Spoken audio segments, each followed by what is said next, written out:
అందరికీ నమస్కారం. అద్దంకి నియోజకవర్గంలో రాజకీయాలు రాజుకుంటున్నాయని కూడా చెప్పుకోవచ్చు. ప్రధానంగా మంత్రిగా గొట్టిపాటి రవికుమార్ అద్దంకి ప్రస్థానంలో హిట్ అయినటువంటి వ్యక్తి. అక్కడ వైసీపీకి సంబంధించి కమ్మ సామాజిక వర్గం నుంచే డాక్టర్ చింతలపూడి అశోక్ కుమార్ గారిని పిడుగురాళ్ల ఆ ప్రాంతానికి సంబంధించినటువంటి వ్యక్తిని తీసుకొచ్చి వైఎస్ఆర్సీపీ అధినేత జగన్మోహన్ రెడ్డి గారు కూడా నియోజకవర్గ సమన్వయకర్తగా అక్కడ నియమించారు. అయితే ఆయన బాధ్యతలు చేపట్టిన దగ్గర నుంచి కూడా ప్రధానంగా ఆయన గొట్టిపాటి రవికుమార్ గారిని టార్గెట్ చేస్తూ మాట్లాడటం జరిగింది. ఎప్పుడైతే బాధ్యతలు చేపట్టారో అప్పటి నుంచి కూడా. అయితే ఇంతవరకు ఆపోజిట్గా ఉన్నటువంటి గొట్టిపాటి రవికుమార్ గారు మరి అసలు దేని గురించి కూడా వైసీపీ మీద కానీ లోకల్గా ఉన్నటువంటి అద్దంకి వైసీపీ ఇన్ఛార్జి మీద కూడా విమర్శలు చేసినటువంటి సందర్భాలు లేవు. అయితే అవకాశం దొరికినప్పుడల్లా కూడా డాక్టర్ చింతలపూడి అశోక్ కుమార్ గారు గొట్టిపాటి రవికుమార్ గారి మీద ఘాటైనటువంటి విమర్శలు చేయడం జరిగింది. అనేక వీడియోల్లో కూడా చూపిస్తూ అనేక వీడియోల్లో కూడా పాత వీడియోలన్నింటినీ ట్రోల్ చేస్తూ కూడా వైసీపీ సోషల్ మీడియా మరి గొట్టిపాటి రవికుమార్ గారి మీద కూడా అనేక విమర్శనాస్త్రాలు కూడా గుప్పించడం జరిగింది. ఇక్కడ ప్రధానంగా కూడా ఒక కార్యకర్తకు సంబంధించినటువంటి ఒక యాక్సిడెంట్ జరిగితే దానికి సంబంధించి వైసీపీ నాయకులు కార్యకర్తలంతా కూడా రాస్తా రోకో చేశారు. అక్కడ లాఠీ చార్జీ జరిగింది.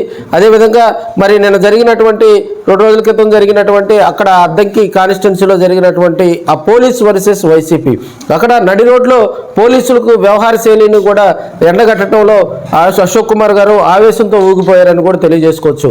కార్యకర్తలకు అండగా ఉన్నారు. అక్కడికి వచ్చినటువంటి వైసీపీ నాయకులు కార్యకర్తల మీద మరి లాఠీ చార్జ్ చేయటం ఏందని అక్కడికి వచ్చినటువంటి డిఎస్పీని సిఐని వారందరిని కూడా నిలదీయటం జరిగింది.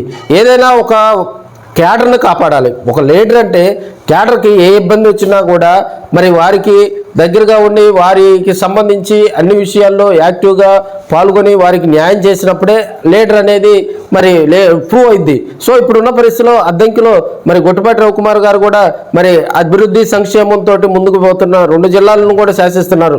అటు బాపట్ల జిల్లా కానీ ఇటు ఉమ్మడి మనకి ఇప్పుడు కొత్తగా ఏర్పడినటువంటి ప్రకాశం జిల్లాలో కూడా అద్దంకి నియోజకవర్గం, అదేవిధంగా మనకి కందుకూరు నియోజకవర్గాలు కలిసినాయి. ఇటు ప్రకాశం జిల్లాలో కానీ అటు అద్దంకి మరి బాపట్ల జిల్లాలో కానీ దూకుడుగా పోతున్నటువంటి గొట్టిపాటి రవికుమార్ గారికి మరి ఇప్పుడు ఉన్నటువంటి డాక్టర్ చింతలపూడి అశోక్ కుమార్ అక్కడ నిన్న జరిగినటువంటి పోలీసుల వర్సెస్ వైసీపీ మధ్య జరిగినటువంటి అక్కడ కొన్ని వాటి మీద కూడా సుదీర్ఘమైనటువంటి రాజకీయ చర్చ నడుస్తుందని మనం చెప్పుకోవచ్చు.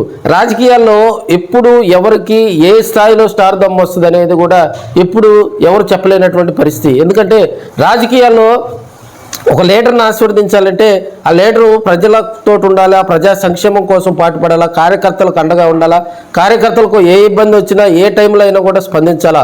అప్పుడు ఆ లీడర్ కార్యకర్తల గుండెల్లో ఉంటారు. గెలుపు ఓటములు అనేవి ఈరోజు గెలిచిన లీడరు రేపు ఓడిపోవచ్చు, రేపు గెలిచిన లీడరు ఎల్లుండి ఓడిపోవచ్చు. సో ఇవన్నీ కూడా వాస్తవాలు.